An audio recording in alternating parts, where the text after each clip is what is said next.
temps, détenir, contrôler le détroit d'Ormuz, ce lieu stratégique pour le commerce et le pétrole mondial. Nous allons évidemment revenir sur l'ensemble de ces informations. Matinale spéciale à nouveau aujourd'hui, ce mercredi, sur l'antenne d'LCI. Ce qu'il faut retenir, ce qu'il faut savoir à 8h, c'est le journal et c'est avec Lorraine Barrière. L'Iran montre les muscles. Le régime affirme contrôler totalement le détroit d'Ormuz, voie maritime stratégique. Quelles conséquences? Nous le verrons. La France passe en mode défense et s'engage dans le conflit au Moyen-Orient. Nous vous expliquerons comment et dans quelle mesure dans un instant. Les premiers Français rapatriés sont arrivés tôt ce matin à Paris après des jours d'angoisse.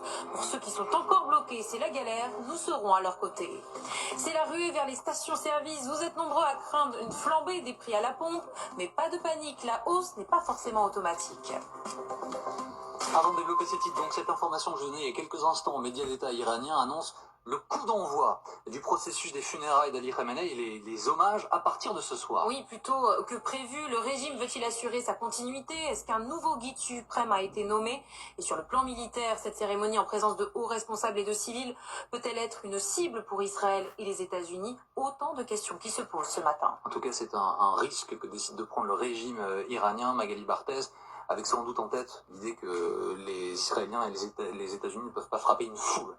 Oui, et puis le pari que le régime aussi a besoin d'une démonstration de force, de ses soutiens, de sa base, et on va certainement voir pendant ces 3 jours de funérailles, avec ce rendez-vous autour de la mosquée de Téhéran, on va certainement voir une foule immense venir se recueillir, et c'est important pour le régime de pouvoir montrer ces images, de montrer qu'il a toujours cette base populaire, mais évidemment ce sera un risque, surtout si des officiels évidemment décide de s'y rendre. On voit bien à quel point immédiatement Israël prévient que tout successeur de toute manière de Khamenei sera dans son viseur. Le régime dont des soutiens arpentent les rues de Téhéran à moto, en voiture, toutes les nuits, avec des drapeaux.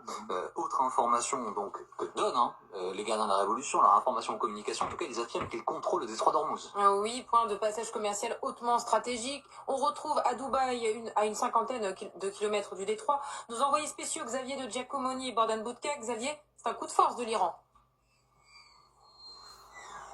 Oui, un coup de force de l'Iran. Vous savez, le détroit d'Ormuz, c'est l'arme de destruction massive des Iraniens depuis plus de 40 ans, depuis la guerre des pétroliers, dans la guerre Iran-Irak, au début des années 80. Pourquoi? Parce que c'est une artère vitale pour le Golfe Persique, pour toutes les pétromonarchies, mais pour la planète entière. Imaginez, 25% des hydrocarbures, gaz et pétrole passent par ce détroit. Tous les jours, il y a 100, 150 pétroliers qui alimentent le monde entier, spécialement l'Asie d'ailleurs pour ce trajet-là. Et si vous coupez cette artère, eh bien c'est la planète qui n'est plus irriguée. Dans l'autre sens, l'entrée dans le Golfe Persique, ce sont toutes les denrées alimentaires, tous les produits de première nécessité pour les pays du Golfe qui ne peuvent plus rentrer. On voit déjà ici, aux Émirats Arabes Unis, qu'il y a quelques pénuries. Alors pour fermer le détroit, finalement, les gardiens ont usé de la menace. Ils ont dit qu'ils tireraient sur chaque bateau qui essaierait de rentrer. Et pour le moment, les armateurs ont pris peur et ça a suffi pour bloquer le détroit.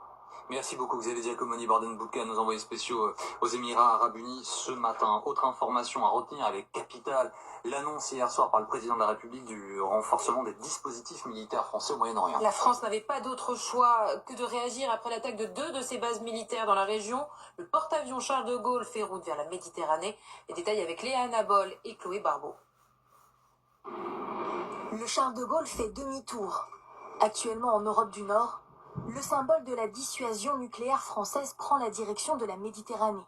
Nous sommes à l'initiative pour bâtir une coalition afin de réunir les moyens, y compris militaires, pour reprendre et sécuriser le trafic dans ces voies maritimes essentielles à l'économie mondiale. Le Charles de Gaulle et son escorte atteindront la Méditerranée dans une dizaine de jours. Mais d'autres moyens militaires arriveront avant. Les Rafales sont partis.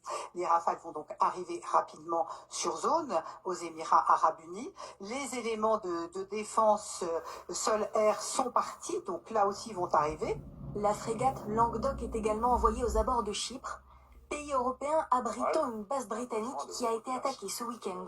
On a une obligation de défense d'un membre de l'Union européenne. Alors, techniquement parlant, oui, on peut dire qu'on est en guerre, sauf qu'a priori, on n'est pas parti pour bombarder l'Iran. D'après le président de la République, pas question de mener des attaques, seulement des missions défensives. Ces renforts vont appuyer les 5000 soldats français déjà stationnés dans la région. Ils pourront être appelés pour défendre certains pays du Golfe avec qui la France a signé des accords. La France et Emmanuel Macron l'a annoncé, qui rapatrie ses premiers ressortissants bloqués. 400 000 Français sont présents dans 12 pays du Moyen-Orient. Rapatriement au compte-gouttes. Un premier vol est arrivé tôt ce matin à l'aéroport de Paris-Roissy. Pour ceux qui restent encore bloqués, c'est l'angoisse et la galère. Camille Michaeli et Pierre Barbin. Près de 400 000 de nos compatriotes sont présents dans la région, soit comme résidents, soit de passage. Hier soir, Anthony et William, bloqués à Dubaï depuis samedi, espéraient une solution. On n'a pas appris grand-chose. Il nous a dit que dans les prochains jours, il devrait y avoir des rapatriements, que 2 vols sont arrivés, mais on n'a toujours aucune info concrète et on n'en sait toujours pas plus sur ce qu'il en sera donné. Dans son allocution d'hier soir, le président s'est voulu rassurant. Je sais l'angoisse, l'impatience qui existe. Mais je veux ici vous dire que les équipes sont pleinement mobilisées dans les pays concernés comme à Paris pour organiser les retours dans les meilleures conditions. Pourtant, depuis 5 jours, il leur est impossible de joindre les services français. Seule réponse hier matin, loin d'être satisfaisante. On nous a dit de se débrouiller par nos propres moyens afin de soit d'arriver à Oman et de prendre un vol, ou de demander à nos familles si on avait besoin d'argent pour se faire rapatrier. Même à Oman, le vol retour n'est pas garanti. S'y rendre générerait aussi un coût supplémentaire. Depuis samedi, avec la prolongation forcée du séjour, la facture est de plus en plus lourde pour ce groupe d'amis.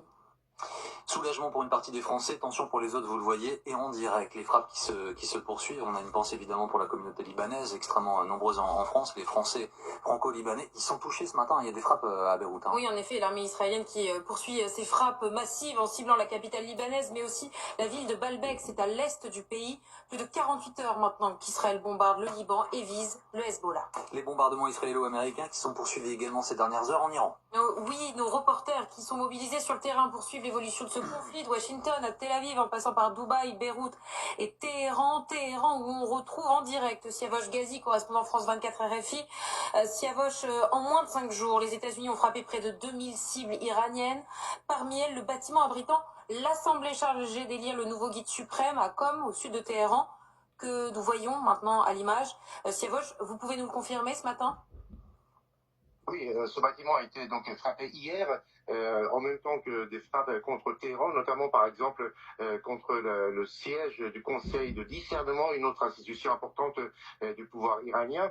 Mais ce bâtiment, selon les autorités, a été vide au moment de la frappe, donc il n'y avait personne donc à l'intérieur, contrairement aux affirmations de l'armée israélienne. Ce matin, un des membres de l'Assemblée des experts, l'Ayatollah Taheri, donc qui est un jeune Ayatollah, a affirmé que le processus pour l'élection du nouveau guide était en cours et qu'il n'y aura pas forcément de réunion des membres de l'Assemblée dans un endroit précis pour éviter donc une frappe de la part d'Israël ou des États-Unis, et que la procédure se passait donc par correspondance, le vote se passait par correspondance, et qu'on connaîtra le nom du futur guide suprême dans les prochains jours. A-t-il dit, ça sera un homme courageux, brave et capable de diriger le pays dans ces circonstances difficiles. Et donc on va reconnaître le nom du futur guide suprême iranien dans les prochains jours.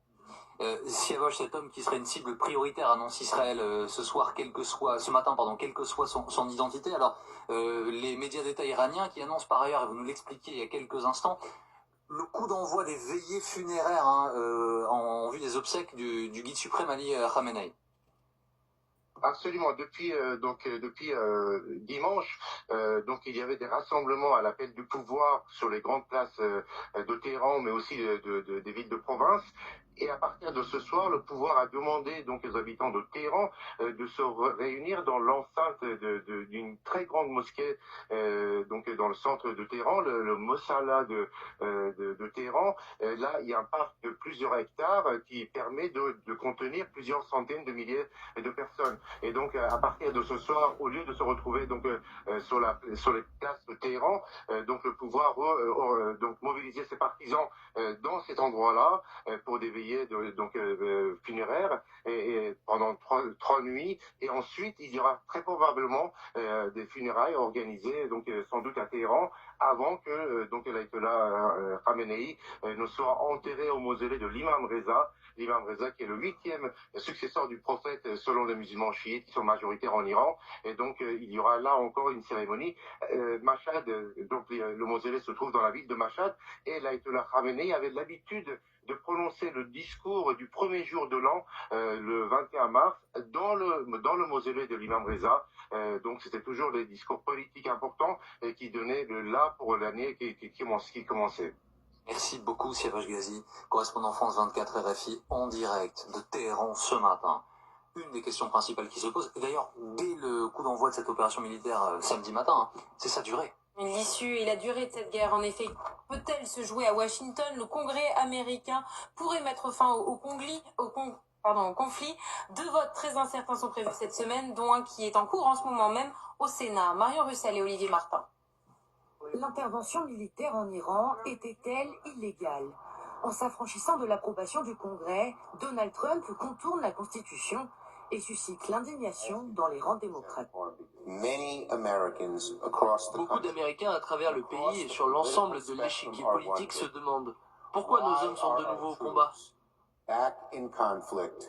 Les débats promettent d'être agités ici cette semaine au Congrès américain. Un sénateur démocrate a d'ailleurs déjà annoncé sa volonté de déposer une résolution pour limiter les pouvoirs militaires de Donald Trump. Cette résolution, même si elle était adoptée avec une majorité de voix, devra être signée par le président lui-même pour entrer en vigueur. Ce que pourrait faire le Congrès, c'est de ne pas voter le financement de cette guerre. Mais il n'y a aucune chance que cela arrive. S'il a tordu le bras au Congrès, Donald Trump pourrait se heurter à la pression de l'opinion publique. 6 Américains sur 10 se déclarent opposés à la guerre en Iran. On a l'impression que le Congrès laisse le président faire absolument ce qu'il veut. Je ne crois pas que la guerre durera quelques jours. Je pense que l'escalade va continuer. Au cours de sa campagne, Donald Trump avait promis de mettre les travailleurs américains et leur pouvoir d'achat au cœur de sa politique. À 7 mois des élections de mi-mandat, la guerre en Iran pourrait peser sur les futurs résultats. Les conséquences de ce conflit pour vous, pour nous, elles sont concrètes et rapides. C'est le prix de l'énergie. Oui, vous avez peut-être eu ce réflexe face aux tensions internationales d'aller faire le plein d'essence. Certes, les cours du pétrole s'envolent, mais faut-il vraiment craindre une hausse des tarifs à la pompe? Pas forcément. Cédric Adam. Dans cette station francilienne, il faut patienter un peu plus longtemps que d'habitude pour faire le plein.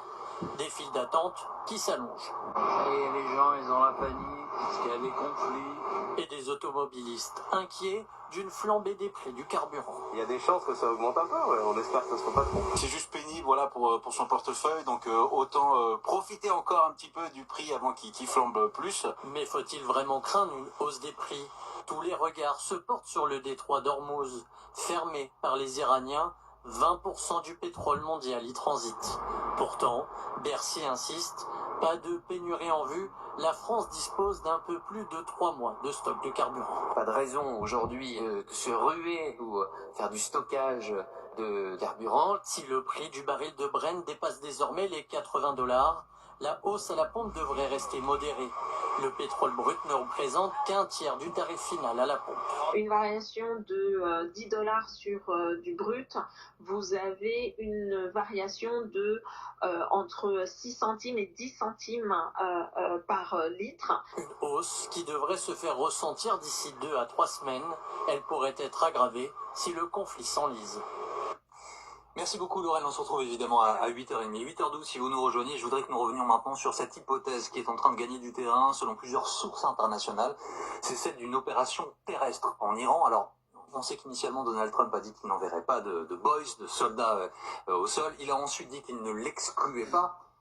Mais la thèse qui tient la corde maintenant, et nous allons vous montrer une carte, ce serait l'intervention des Kurdes irakiens par le nord-ouest de l'Iran, Magali. Oui, ce sont des informations notamment qui sont relayées par la CNN et qui expliquent que la CIA, en fait, en ce moment, armerait des forces kurdes justement afin de déclencher un soulèvement populaire en Iran. Donc distribution d'armes avec l'espoir que cette rébellion qui est à la frontière irako-iranienne puisse en effet prendre les armes pour pousser à un soulèvement et déstabiliser le régime. Ce serait une façon